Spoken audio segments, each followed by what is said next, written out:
So I think we'll begin. Good morning, everyone, and thank you for joining our webinar today on the benefits of workplace adjustments. My name is Mark Humby. I'm the new business director at Thriiver, and it's my pleasure today to be chairing the discussion. By way of introduction, Thriiver is a specialist neurodiversity consultancy who supports businesses to become more inclusive.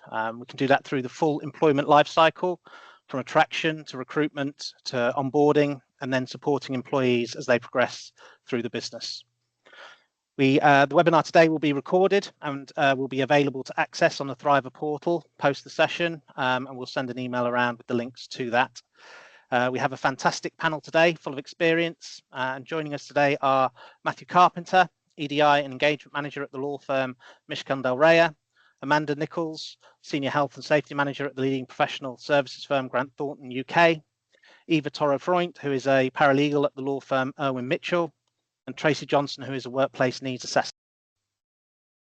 So celebrating and supporting neurodiverse teams truly enriches organisations. Over the next hour together, we'll explore the changing landscape of neurodiversity and discuss the importance of awareness, education, and workplace adjustments to enable employees to thrive. What we do know is that levels of awareness and baselines around training, adjustment policies and procedures vary from company to company and at times from department to department.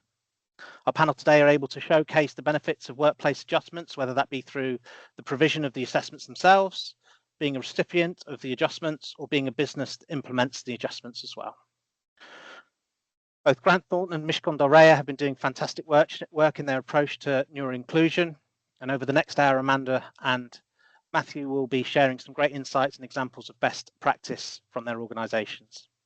Eva herself has benefited from reasonable adjustments and will share with us her journey and her views on supporting neurodiverse colleagues. Now, just before I hand over to Tracy to set the context for workplace adjustments. So who am I and what do I do? My name is Tracy Johnson, and for 16 years I have been a workplace needs assessor. And I have worked for Thriiver and also in the access to work market, which we'll be talking about later on, and also privately delivering assessments to different companies. Just waiting for my first slide to come up. I see there's some comments coming in about the poll, Mark. Okay, yeah. We can take that away after, yeah, no problem. Apologies for that if you're having issues there. Okay, thank you.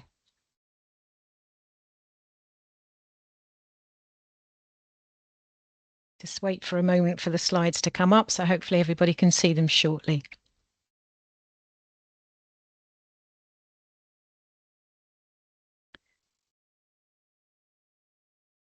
Thank you, Mia. So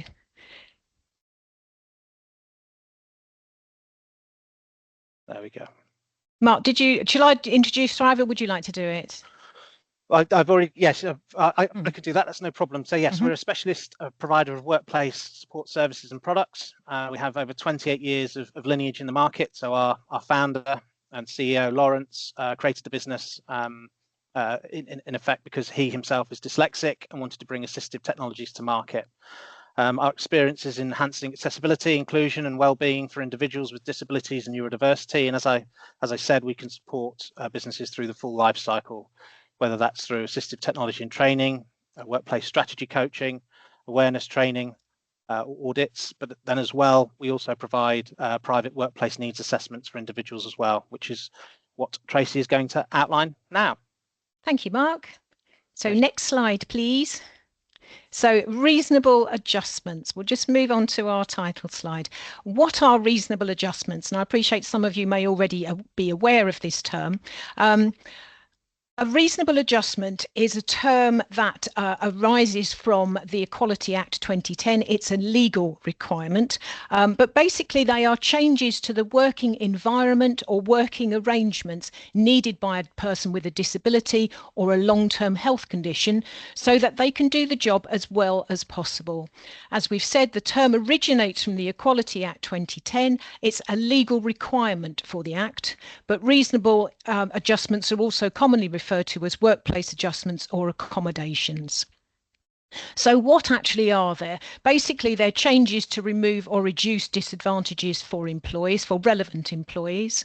They are tailored to individual needs, not a one-size-fits-all approach. And they're aimed at enabling equal access to work and productivity and well-being. And what else can they do? They can help to retain valuable skills by having adjustments in place to keep people working. Those skills then stay in that workplace. And they can promote a diverse, equal and inclusive workforce. What makes things reasonable? What are the rules? Well, as well as being effective, they need to be thought of as practical, they need to be affordable, they need to be safe for the end user and others. And it's important that the employer should not just assume what people might need, or what needs to be done. It's important that the individual is included in that process. They need to be consulted, they need to be part of it, they need to want to use those adjustments as well. So let's move on.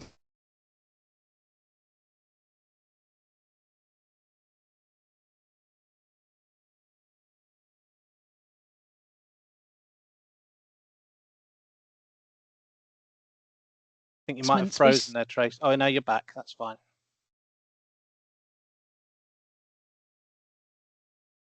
Start with what really examples of soft adjustments that don't necessarily have to cost anything. They can be quite easy.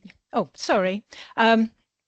I'll just say that again. So reasonable adjustments. As assessors, we start off with looking at what we call soft adjustments, which are generally low cost or no cost, fairly easy to put into place. And then we might need to move up to more complex examples. But there's some examples here of what we would call softs.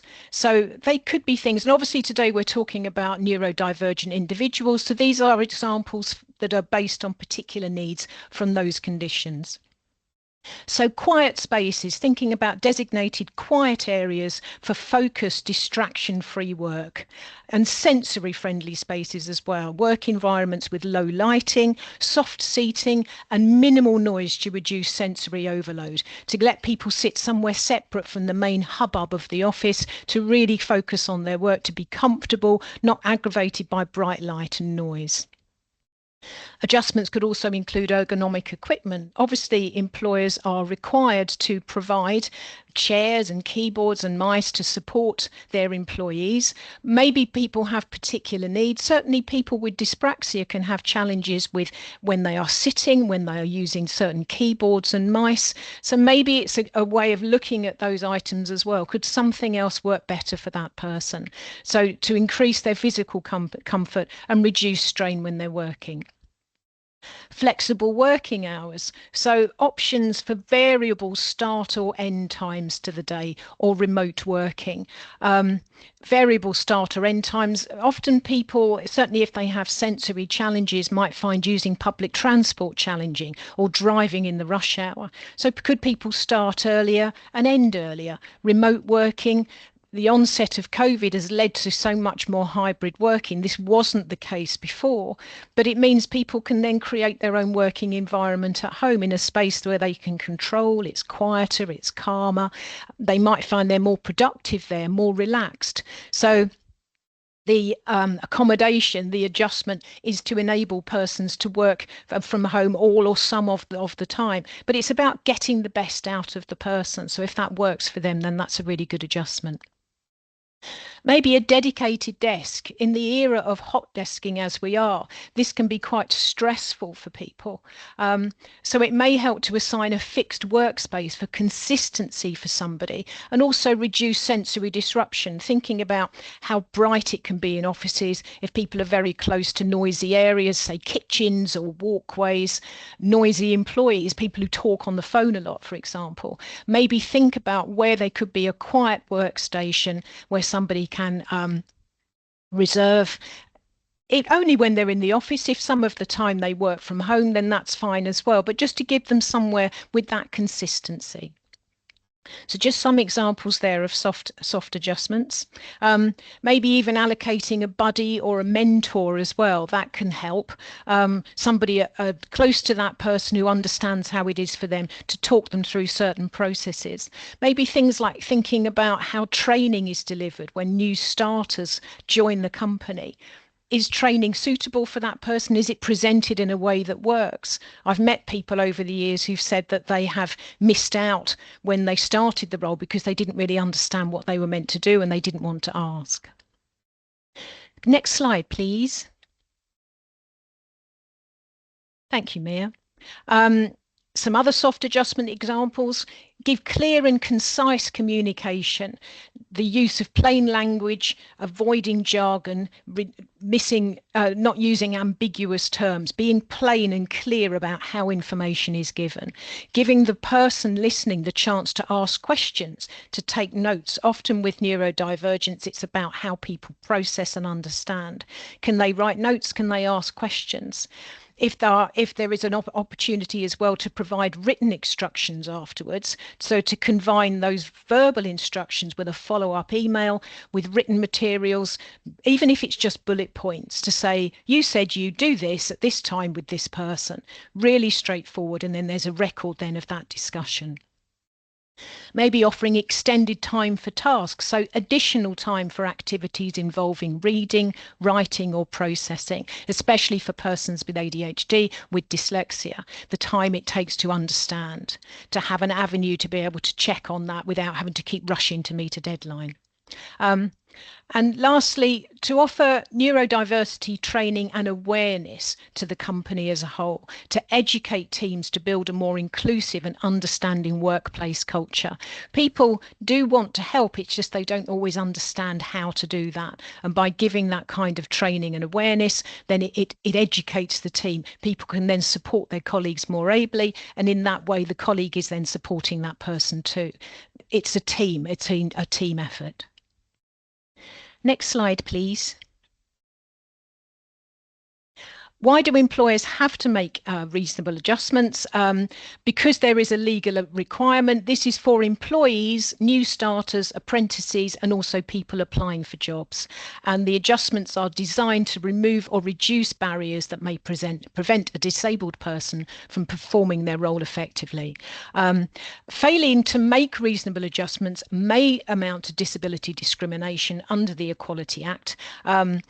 It depends really on the circumstance, and we won't go too far down that route, but it's good that employers can put those things in place. There's also, because of the legal requirement, they're also avoiding that potential for discrimination by doing so. So it's a kind of win-win for both sides. So that's an introduction really to how soft adjustments work, the starting of adjustments.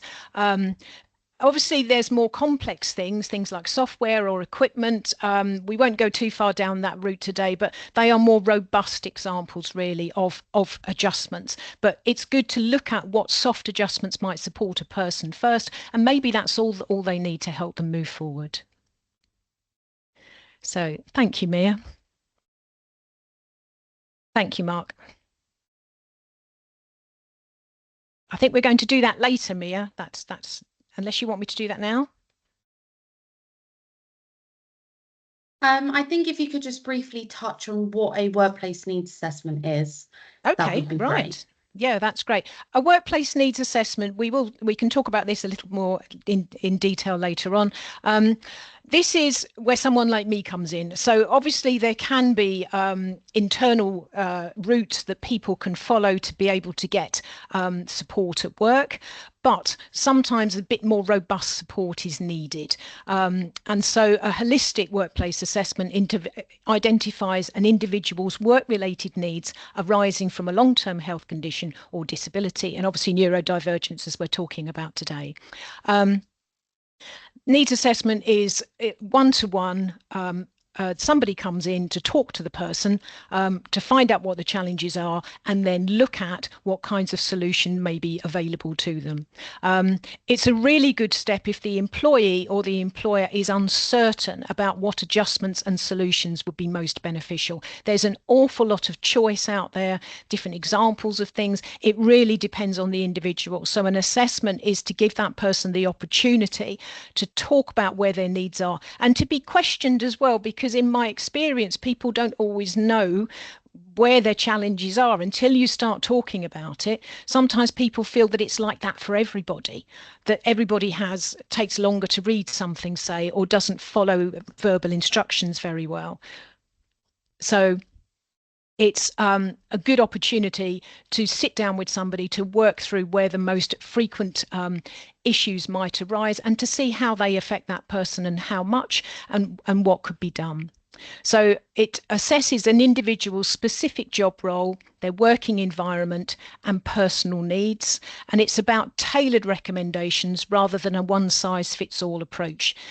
Jobs are different, people are different, tasks are different, companies are different. So it doesn't follow that everybody needs the same things or even wants the same things. And as we were saying earlier, people need to be able to engage with the adjustments process. They need to want to use it. If they don't, that's fine, but it's nice for them to know what kinds of things are out there. Okay, thank you, Mia. That's it for me for now. Fabulous. Thank you very much indeed, Tracy. So thank you. What I'm going to do now is just open it up to our panelists. Just a little bit of housekeeping as well. So people are already using the chat, so that's fabulous. As we go through, we want as much interactivity as possible. So Mia will be moderating and facilitating the chat. So please feel free to put your questions in there into the chat or into the Q&A. Any questions that are left unanswered, we'll answer them via the portal and post those on the portal. But also, we'll also have 5 minutes at the end where you can actually pose questions to our panel themselves. So I'm going to speak first to Amanda. So morning, Amanda. I'd just like to ask you, just in terms of your business at Grant Thornton, how the landscape has changed. Are you seeing more people coming forward asking for adjustments? And at what point in the employee journey do you see most people asking for adjustments? Good morning, Mark and everybody. Thank you for allowing me to join this. Big question. So how's the landscape changed? We are finding more and more people are reporting neurodivergent conditions. They're feeling more comfortable, I think, to report those or disclose those. And I do wonder if now generally we're more receptive to people having physical disabilities, and we see that all the time now on the television, and people are quite comfortable with that. Now people are perhaps feeling a little more comfortable sort of disclosing their neurodivergent conditions. We also find that we're finding a lot of parents are perhaps having children that are being diagnosed, and they're suddenly thinking, actually, that's something I do, that's a trait I've got. I wonder if that's why I've been struggling a little with X, Y, and Z. In fact, I had an example recently where one lady said she couldn't tie her shoes. And she just thought that was just because she was stupid and she couldn't tie her shoes. But actually, it was part of a condition that she didn't think she had because there was no sort of awareness for it. So that was quite interesting. She sort of laughed about it. And I said, well, actually, that's part of a wider thing we can help you with. Are more people coming forward? I think more people are disclosing they've got neurodivergent conditions. When they're coming forward is difficult to say. I think some people start a role and then suddenly they think, actually, I'm struggling with this or I'm finding this challenging, and then they're coming forward. Something we're trying to do at Grant Thornton is actually at the recruitment point and the onboarding stage is if people have disclosed something, reaching out to them at that point and saying, actually, before you start, is there anything we can help you with? Is there anything you need? Have you always used a particular piece of software? Do you prefer to work from home, not come to the office in rush hour? That sort of thing. So actually, from day one, they feel comfortable to come in and think, yes, I can start work on day one. I think that's really important, and I think a lot of the time. What worked the last point about people asking for adjustments and stuff, a lot of people don't know what adjustments they need, if I'm honest. So particularly we have our students They leave university or leave school leavers, and they say, oh, I've got this condition, and we go, right, okay, what do you need? And they go, we don't know. We've never worked before. We don't know what we need. So that's why we believe if we could talk to them before they start on day one and say, what challenges are you finding? What do you find difficult? Have you got any diagnosis from school? And that whole conversation just cuts out any dramas further down the line. So very much so, very much so. So being proactive about it in that sense. Yeah. And I know that you're Grant Thornton in particular. You're quite driven by data as well to influence, you know, the decisions you made, etc. In terms of and what you can see from an adjustment perspective. Would you be able to talk a little bit about that as well, Amanda? Yeah.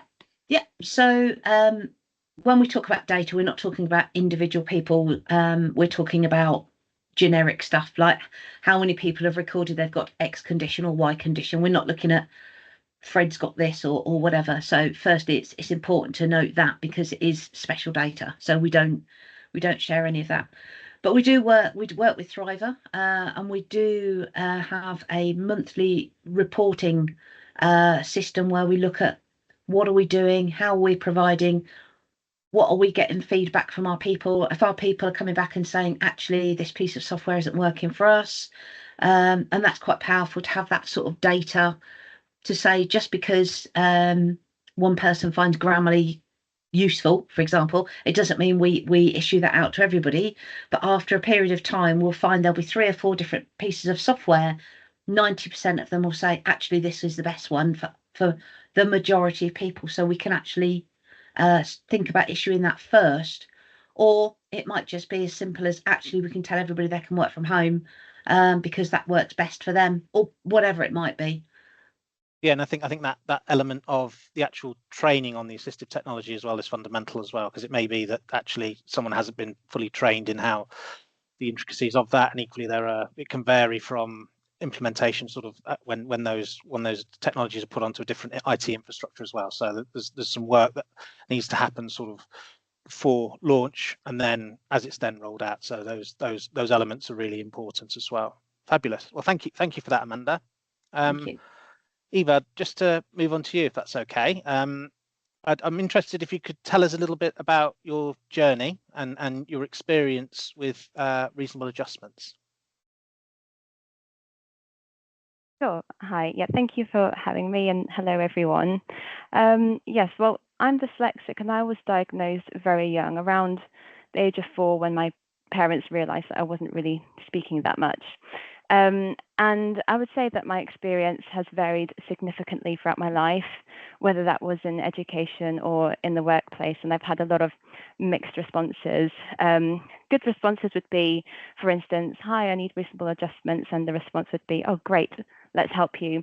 On the other end of the scale, I'm talking many years ago, some response would be, reasonable adjustments, what are they? So it's been very, very varied, I would say, throughout my life. I faced a lot of prejudice, I would say, especially earlier on in school. There was a lot of misinformation and not a lot of understanding of what dyslexia was. So a lot of the times my symptoms of dyslexia were quite clear in the education system. But unfortunately, some teachers confuse that with perhaps being not so intelligent, or actually they have used the term stupid. So I would say it was hard, and it's not an isolated experience, unfortunately, amongst the community of people who are neurodiverse, especially at a young age, because you're learning about the world, you're learning about yourself, your brain is still developing, and you naturally look up to teachers and older people as potential mentors. So it's not great if your mentor is telling you that. So for a long period of time, early on, I was asking for reasonable adjustments, mainly through my parents. But later on, I just got to a stage where I wouldn't say gave up, but I think even to myself, I wanted to pretend I wasn't dyslexic. And so I didn't need any help. And so I just went through the education system like that, and just trying to navigate the world and studying and everything without getting those adjustments in place. And I managed somehow, I'm here today. Yes. So I eventually got to a stage where I was becoming a lot more transparent. And that was in my late 20s when I was working in mental health. And I sort of remembered that I was very interested in becoming a lawyer. However, earlier on, I was actively told that I should avoid law because it's going to be too hard for me because I'm dyslexic. So I followed that advice, but then eventually realized I don't think that was the best advice. I think my teachers were wrong about that. And then I thought, well, maybe they were wrong about my dyslexia as well. So I decided to pursue a career change, which in itself was hard work, but again, got there in the end. And throughout that process, I sort of realized that I need to ask for these adjustments, that this is what I need in order to be put on an equal playing field as my peers. And I would say it worked because I did quite well. Like, I got a merit in my GDL. I'm due to start my training contract this summer. And so asking for reasonable adjustments, being open and transparent about it, did work. And I changed my philosophy in the sense that I decided that if I were going to tell an employer that I'm dyslexic and I felt that the response was negative, that wouldn't be a place where I'd want to work. That is easier said than done, because like I said, all those negative experiences aren't isolated. A lot of people who are neurodiverse have experienced those. And so people do tend to be shy about being open and transparent and asking what they need. And also, like Tracy said, sometimes people don't know what they need. Right, yeah. And how just the second part as well, just in terms of being a member of the ERG and being an advocate, could you talk a little bit about that, about helping people as well through your experience in terms of what you've been through as well? Sure. So I joined Owen Mitchell 5 years ago, and I've had a very positive experience. And I just felt the urge to assist colleagues who are neurodiverse and dyslexic to have that experience too, because I think we deserve it after everything that we've been through. And so I decided to set up an internal network for colleagues at all different levels who are dyslexic, to have a space where we could meet every other month and talk about our needs, things that are going well, things that need improvement, and just to connect, to have that space and that network. And the feedback that I get, it is helpful, and it is a safe space to talk about things. But everyone's experience is different, and we are all still learning. We learn from each other as well. And that's really helpful because we get a chance to talk about what reasonable adjustments we think are helpful, which aren't. And a lot of the time, the best reasonable adjustment we find is to have a line manager and a workplace that is supportive and open and once more celebrates our diversity and the strengths that we can bring to the table. Yeah, that psychological safety is key, isn't it? Yeah. Fabulous. Absolutely. Yeah. Thank you very much indeed, Eva. Thank you. Matthew, just to come to you, if I may. So at Mishcon, reasonable adjustments fall within the inclusion department. And can you just give us an outline of how this works specifically within your business, please? Yeah, I think so. I think it's sort of like it falls centrally for us to, with the inclusion team, to sort of coordinate it. I think there are so many people that will be involved in your organizations with regards to reasonable adjustment. So you've got health and safety, your people team or HR team, facilities, tech, help desks, L&D, people managers, your interest groups around disability and neurodiversity. There's so many people that are involved in it, and it sits within the inclusion team to coordinate that. So within my role, I sit on and co-lead our disability committee, who are very involved in our efforts and ensuring we regularly feed back. So I think, to Amanda's point as well, I think a key thing that we've done is ensuring that we open up those open and honest conversations, because people raise this at various stages in their careers in terms of comfort levels. It might be during their onboarding process, inductions, promotion processes, or just generally sharing if they've having a child that's going through a diagnosis, etc., and reflecting on that on themselves. So we've ensured that we've looked at those processes, that we can see opportunities to share that, to ensure that we've provide that messaging, to ensure that people are aware that we encourage people to share. And moving away from the word disclose, it's sharing. We're sharing sharing this information to support them in their roles. So we've provided wording with regards to ensuring that's within our promotion forms, obviously being a law firm, so all the various forms that we have, ensuring that wording is there. I think it's like the second sentence within our vacancies page talks about reasonable adjustments and the fact around if you have a disability or are neurodivergent, let us know and we can see how we can support you within our inclusion process. So I think putting that at the forefront, and then our role is to really centralize that to ensure the processes work internally. So we are learning all the time and sort of building resources. So we have toolkits and resources for our people team to really understand what that process is and learn from the individual cases that we have. So we understand that it's a one size fits all, but you can really sort of learn how technologies work within your organization with the various tech interfaces. You can understand really how each of the various adjustments you can put in place and how they work to ensure that people get that consistent approach, because people come into this from various different teams that I mentioned, and you want to ensure that everyone's having that same experiences and getting their adjustments as quickly as possible. So we've put together almost like a shopping list of adjustments that is available for, particularly for our people advisory team, to go through to ensure that, because they are the ones that will then coordinate it and put those things in place. So things like sit-stand desks, ergonomic chairs, along with other sort of working strategies that people can be thinking and considering, on which we're continually building that resource. So we are learning as a business to ensure that we can support our workforce as best as we can, as best as we can. Yeah, and that kind of constant learning, I think, of actually making sure that's always updated, any sort of developments, I think that's also key. I think as well within the legal sector, what we see at Thriiver is obviously the specific nature of trainee intakes as well, brings a new kind of development as well, just in terms of that seat rotation. So making sure that those people have that continuity throughout their time within the business as well. Yeah, definitely, and we see that, and we put things in place to ensure that there is understanding and there's a shared resource in terms of a passport that then is shared around to ensure that in the next seat people are supported. And we work very closely with our early careers team, and we have a particular team that supports the development and is very looped in terms of our work that we're doing, the sessions that we run, particularly ones through Thriiver, etc., to ensure that our early careers team and our supervisors are particularly knowledgeable on this topic to understand the why behind reasonable adjustments. Yes. No. Okay. Thank you very much indeed for that.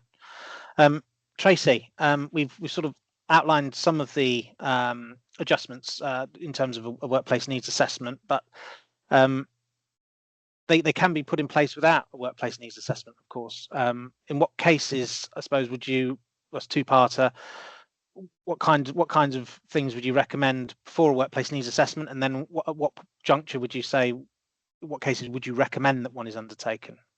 I think in instances where, as we've said before, people are not always sure what they want, and I think people can often be quite overwhelmed by the process. I think it's great that employers can approach clients and see how they can help, but I think certain people might be a bit overwhelmed by that. They might not know what they want, and it might then make them kind of pull back or not want to become involved in it. People can be embarrassed about it or unsure, and I think some of that depends on generation or even the disability itself. But I think possibly younger persons might be more open to using different kinds of support. I think if people are more mature, and I count myself in that market, people might be less confident about it. They might think, well, I've managed this long, it'll be all right. But I think there's a source of anxiety really for it, and people can be embarrassed.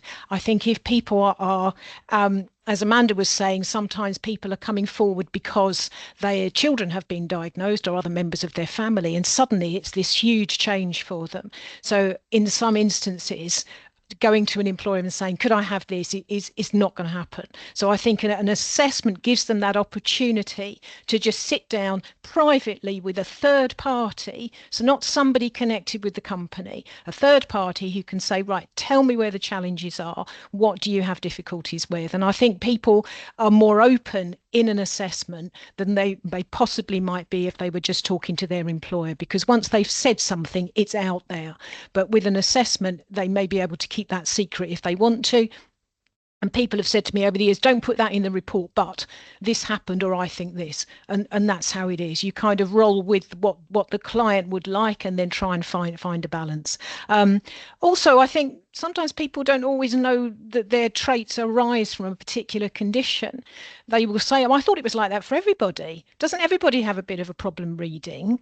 Doesn't this happen? And so it's, well, no, we can look directly at this and source it from that particular condition.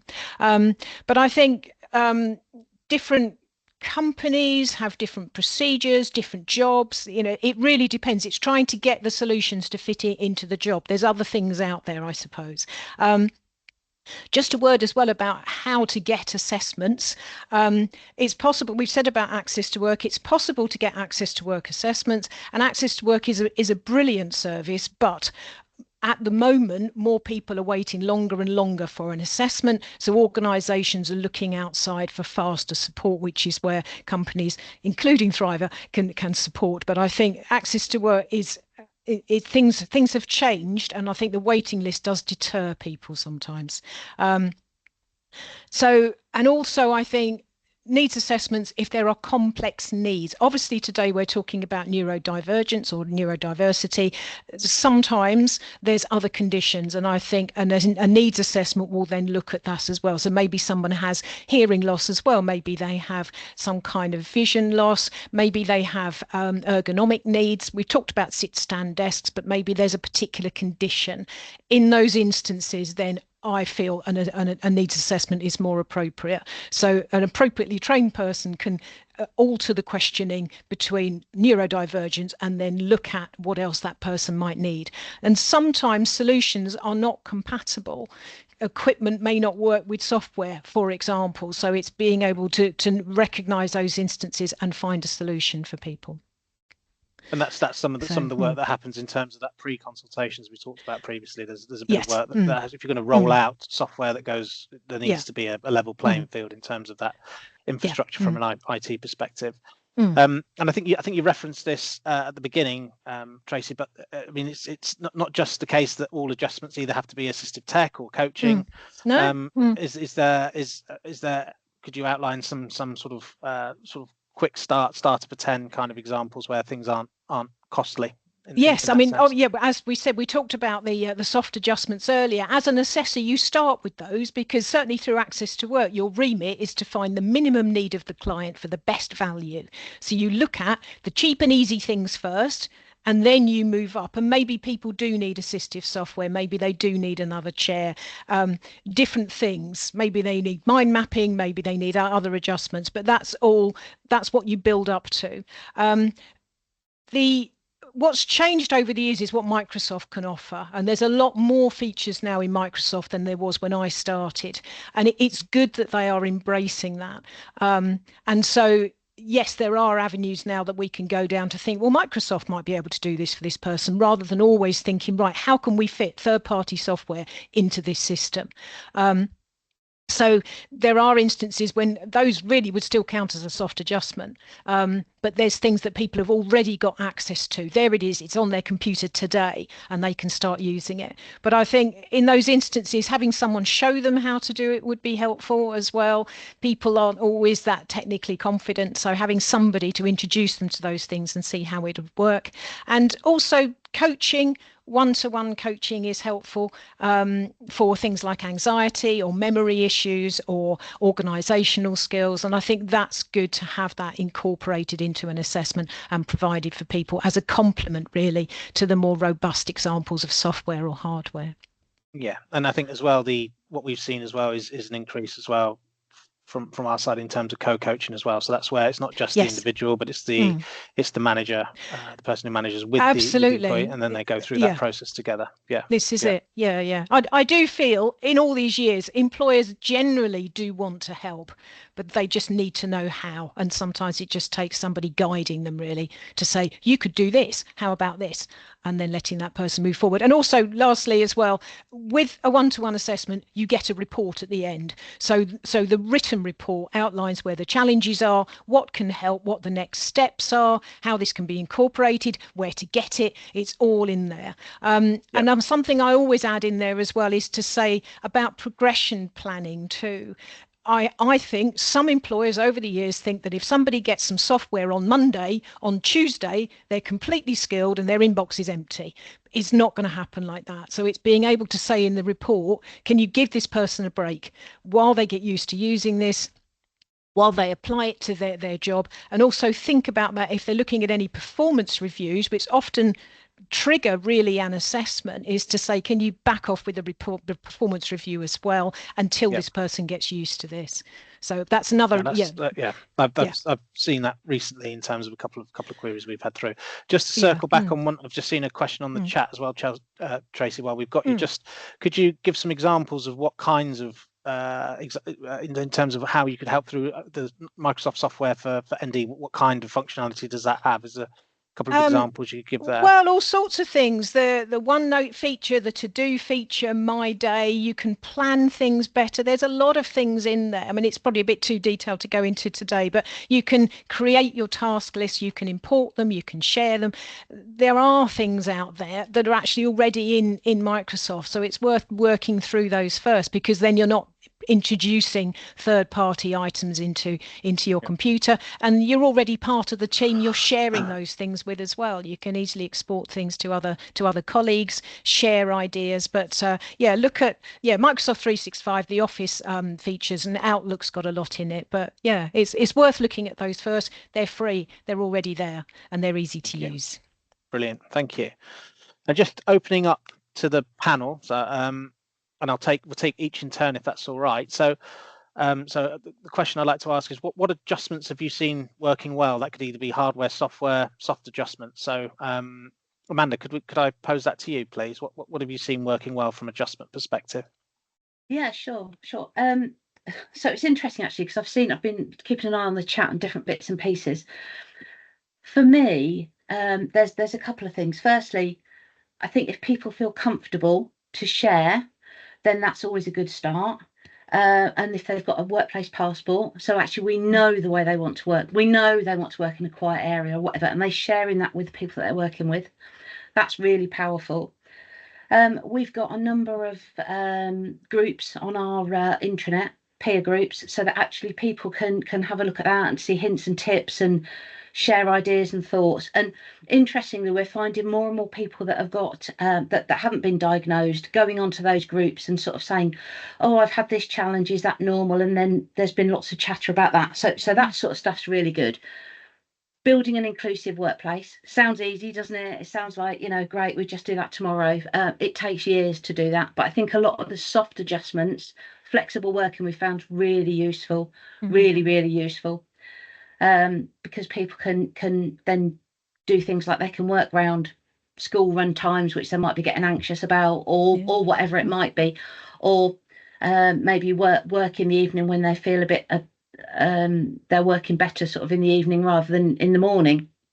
That said, it doesn't mean just because they looking at somebody in the chat, just because they don't sleep very well, it doesn't mean they can work at midnight, because obviously you've got things like lone working and and all the other stuff going on there. But a lot of the softer adjustments seem to work really well, and having that passport and getting people talking to each other and actually understanding the person, listening to them, for me.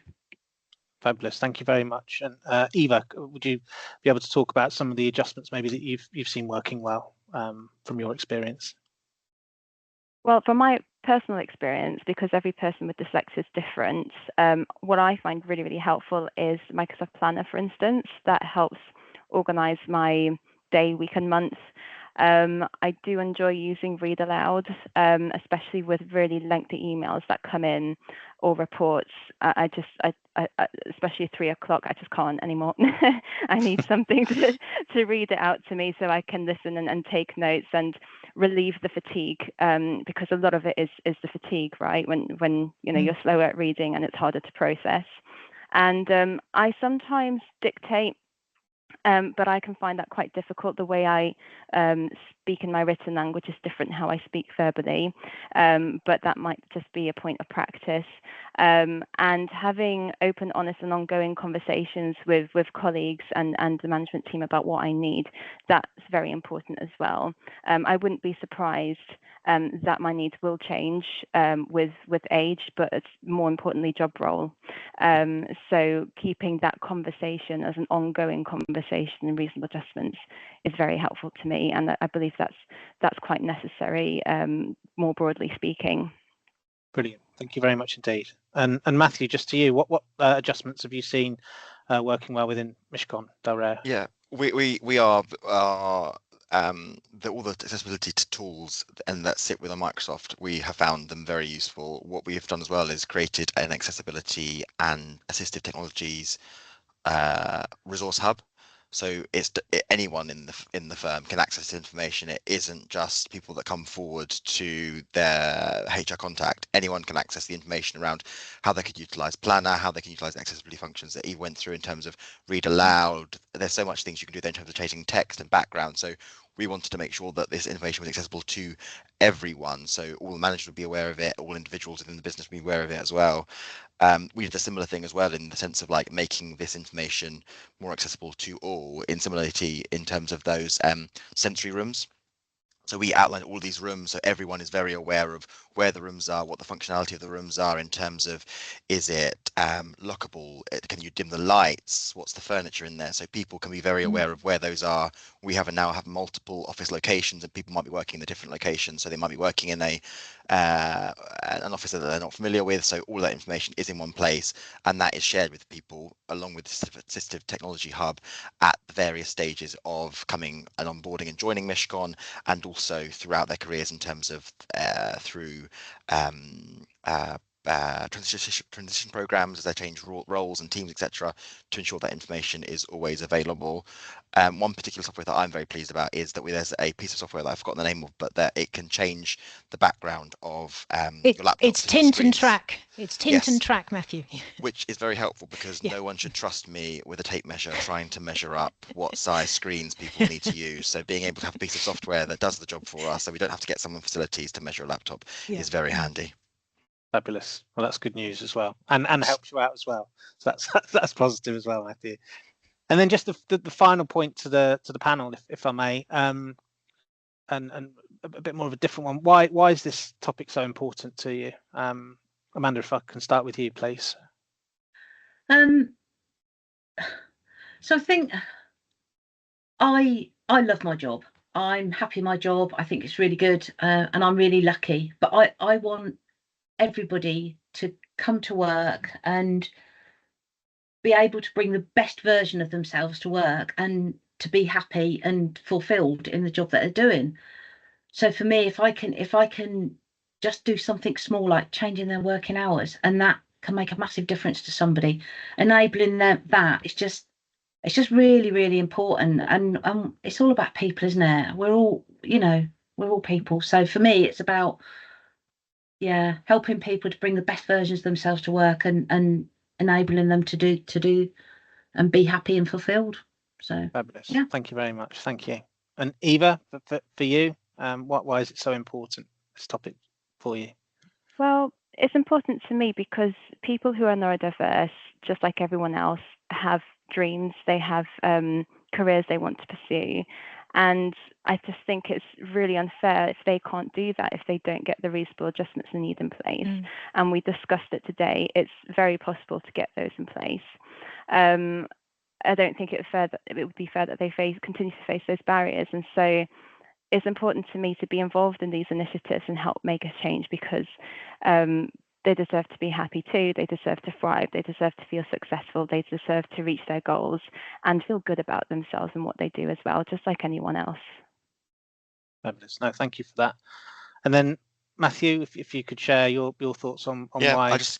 I echo what Amanda and Eva said. It's about supporting the individual, but then I think it goes wider than that. It's part of our core values at Mishcon. It's embedded in us in terms of ensuring that people are reaching their full potential, and it makes business sense. We're supporting not only those individuals, we're supporting the managers, we're supporting teams, we're supporting the departments, and just our business goals. I think it's about focusing on getting these adjustments in place to bring out those strengths and support those strengths that neurodivergent employees have and can bring to the table to really just foster an environment that we are all in this together and pushing forward with achieving business success. So I think it's really individuals and for the wider business as well. Fabulous, thank you. And then finally, Tracy, I mean, obviously you're coming at it from a slightly different perspective, but yeah, I know you're passionate about this. Yes, yeah, I want to get people into work and I want to keep them there. Like Ava said, it's people want to do the job. They're interested in it. They've got the skills for it. So it's just finding a way to get them into it and get them to stay there, to do the job that they want to do. And I think if there is something out there, let me put that in place for them. Let me be part of that process. But it can make such a difference. I've seen this so much change with people over the years that I think it's really encouraging, and that things change all the time. And you know, fair play to Microsoft that they've actually put more into what's there already. It's a lot simpler than trying to force software into a system that can't cope with it. So that's really good, and I hope that continues to improve. But yeah, for me, it's about getting people into that job and keeping them into the job that they want to do. Definitely. Wonderful, thank you so much. So I've been keeping an eye on the chat, but I'm going to hand over to Mia to pose any questions that we have from the chat. I think we answered the one that came through around Microsoft, or I hope we did. If Mia, Yes. if you had to have some questions that you'd like to bring through to the panel, then please do. Yeah. So earlier in the chat, someone asked, and this is mainly towards Tracy, but obviously anyone can chime in. But so they said reasonable adjustments are great, but as an employer, how do you know when it's okay to say no to a request? i.e., when does reasonable become unreasonable? Well, it depends what it is, really. It's it depends on the circumstance, but things need to be reasonable. The prime thing is that there is a legal requirement to support a person who is having challenges at work. So the employer has to at least consider what those reasonable adjustments are and decide. And we said earlier about them being, are they practical? Are they effective? Is the person willing to engage? It depends what it is. I hope that answers the question. I think it does. And then just another one quickly. Someone said, I understand one size does not fit all in terms of an approach to reasonable adjustments, but how do we ensure there is a consistent approach to deem what is reasonable or not to ensure everyone gets the same chance? It depends, yet again, really. It's some things are more reasonable than others, I suppose. Some things are woefully impractical. So it really depends on what the actual thing is and what they are trying to achieve with it. Is it going to be effective in reducing the disadvantage that person has? So it depends. Sorry, can I just... Sorry, Amanda. Yes, please. I was just going to say, if I can just chip in as well. I think if there is a clear process, and Matthew outlined the process they have and the list of adjustments that are available. If you've got a clear process and people always go through the same process, then there's your consistency. They know that they have to submit a request or however you may do it. They've got the same people with the same set of rules doing it. They know what is possible and what isn't possible. If there's something's not on the list, it might be that it's never been on the list and it's never possible because it's cost prohibitive, or it might just be that it's never on the list. So I think if you start with a consistent process, for me, that's how I think. Yeah. So that's all the questions that we have down. If there is any more, then feel free to pop them in the chat for the last few minutes. Fantastic. What we will say as well, so as I said at the beginning of the session, anything that we will put the recording and the slides onto our portal. We'll send an email out just so that everybody has access to that. And indeed, I think we have answered the questions, but if we haven't, we'll make sure that those are posted on the portal as well. But if there are no other questions, then we'll give everybody 4 minutes back. And thank you very much. Really enjoyed that today and was really appreciate, and thank you to the panel, to Matthew, Tracy, to Amanda and Eva. Thank you for sharing. Thank you for your honesty, and yeah, keep an eye out for more sessions from Thriiver, and we'll be in touch soon. Thank you very much indeed, everybody. Have a good rest of your day. Thank you.